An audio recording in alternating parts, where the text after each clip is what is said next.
नमस्ते दोस्तों, आप देख रहे हैं आज़ाद हिंद फौज 89 यूट्यूब चैनल। मेरा नाम नयन कांति दे। मध्य पूर्व में फिर बढ़ रहे हैं तनाव, तेल बाजार में हलचल, अमेरिका का चेतावनी, रूस और चीन की रणनीतिक चुप्पी। क्या दुनिया एक और बड़े टकराव में बढ़ रहे हैं? ईरान की संकट में आखिर कौन किसके साथ खड़ा है और क्यों? ईरान संकट की जड़ क्या है? ईरान कई वर्षों से पश्चिमी देशों के साथ टकराव में है। मुख्य मुद्दे अमेरिका के आर्थिक प्रतिबंध, इजराइल के साथ छापा युद्ध, क्षेत्रीय समूहों को समर्थन। संयुक्त राज्य अमेरिका का आरोप है कि ईरान पारमाणविक हथियार क्षमता की ओर बढ़ सकता है। ईरान कहते हैं उसका कार्यक्रम शांतिपूर्ण है। इस विवाद को लेकर 2015 में एक पारमाणविक समझौता हुआ था, जिसमें यूरोपीय संघ भी शामिल था।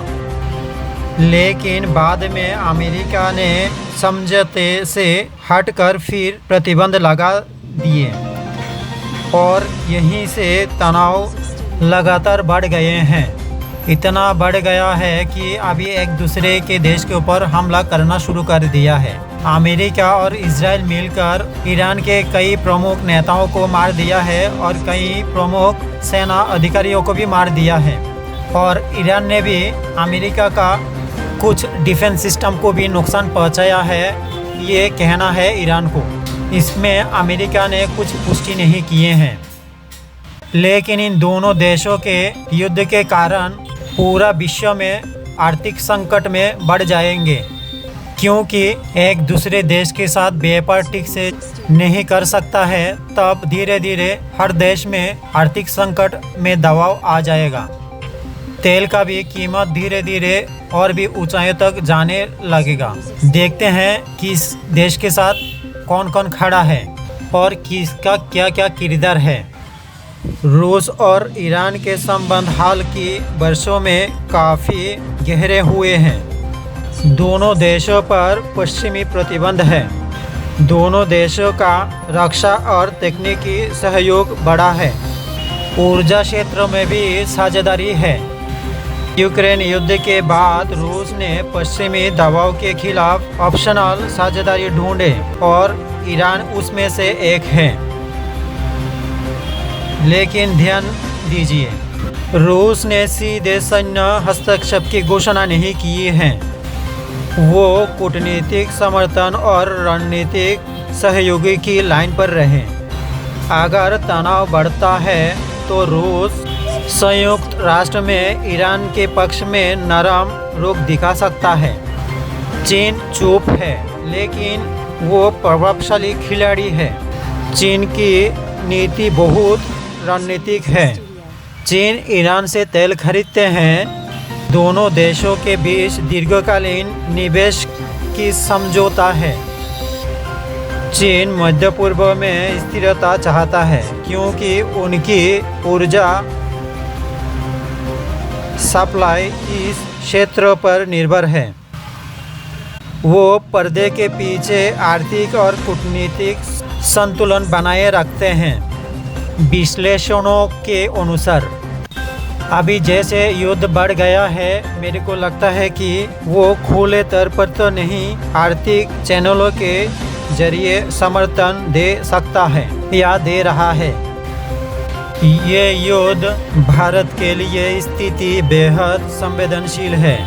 ऊर्जा आयात, चाबहार पोर्ट, अमेरिका और इजराइल के साथ रणनीतिक साझेदारी। ये युद्ध में तो भारत किसी के साथ खुलकर नहीं जा सकते हैं और किसी के पक्ष में कुछ नहीं कह सकते हैं, क्योंकि यहाँ पर भारत के सबसे आपूर्ति चीज़ों को देखना पड़ेगा। भारत सरकार कहते हैं कि हर देश को आप युद्ध मत कीजिए, अभी युद्ध का कोई समय नहीं है। आप लोग जैसे युद्ध कर रही हो, ये तो ना जो कर रही है उसका लाभ होगा, ना कोई जो करा रहा है ना उसी का कोई लाभ होगा।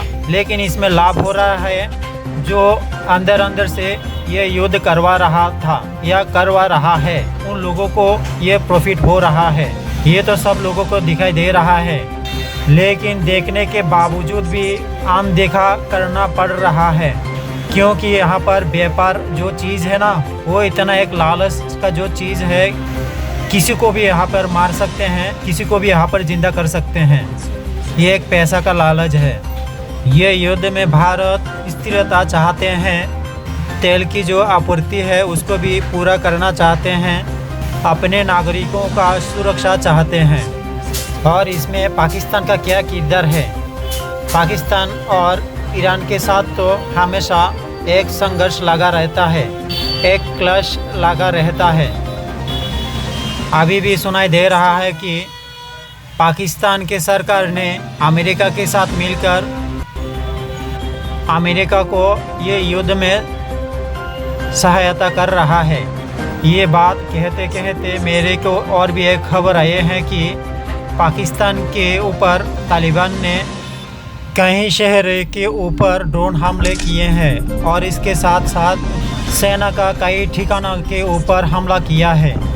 मैं तो उसको सेना ठिकाना तो नहीं कहूँगा, उसको तालिबान ठिकाना कहूँगा, क्योंकि पाकिस्तान में कोई सेना नहीं होते हैं, वहाँ पर तो सिर्फ तालिबान और तालिबान ही होते हैं।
कतर अक्सर मध्य पूर्व में संबंध की भूमिका निभाते हैं। वहाँ अमेरिका की सैन्य अड्डा है।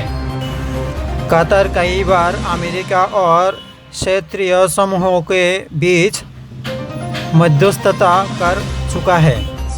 अगर तनाव बढ़ता है तो कतर बैक चैनल डिप्लोमेसी में अहम भूमिका निभा सकता है। संयुक्त अरब अमीरात की अर्थव्यवस्था व्यापार पर आधारित है। ईरान के साथ सीमित व्यापारिक संबंध, पश्चिमी देशों के साथ मजबूत साझेदारी, यूएई खुलकर किसी टकराव में शामिल नहीं होना चाहता है। उनकी प्राथमिक है आर्थिक स्थिरता। यूरोप संघ भी ये युद्ध नहीं चाहते हैं। ये युद्ध समझौते में समाधान हो जाए, बातचीत में ये समाधान हो जाए, लेकिन अमेरिका ये नहीं चाहते हैं, क्योंकि उसको तेल का व्यापार करना है। इसीलिए उनको अमेरिका को इतना परमाणु का चिंता है, तो वो ईरान के जितना परमाणविक स्थान है उसके ऊपर बोमावर्ष करके उसको ख़त्म कर देना चाहिए था, ना कि उनके नेता और आम जनता के ऊपर। आपको जिस चीज़ के ऊपर खतरा है आप उसके ऊपर हमला कीजिए। आप उस देश के राजा के ऊपर आप हमला करके उनको मार देंगे, दूसरी देश के राजा के ऊपर हमला करके उनको बंदी बना लेंगे। ये किस तरह का कानून है? ये किस तरह का आपका साहस बढ़ गए हैं?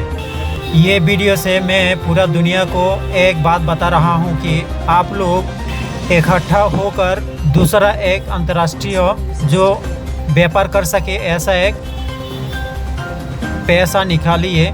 वो पैसा किसी एक देश के कानून के तौर पर ना चले, वो पैसा पूरी देश के कानून के तौर पर चले। ऐसा एक पैसा निकालिए और उस पैसे से सब कंट्री व्यापार करे, तब जाकर ये जो अभी जो गुंडागिरी हो रहा है ये ख़त्म हो जाएगा। नहीं तो एक दूसरे देश के ऊपर परमाणु का धमकी देने लगेगा और परमाणु से वो हमला करके ये पूरे दुनिया को नष्ट कर देगा। मेरा बात कैसा लगा है आप लोग मेरे को कमेंट कर बताइए। कृपया करके मेरा चैनल को सब्सक्राइब कर दीजिए। नमस्ते।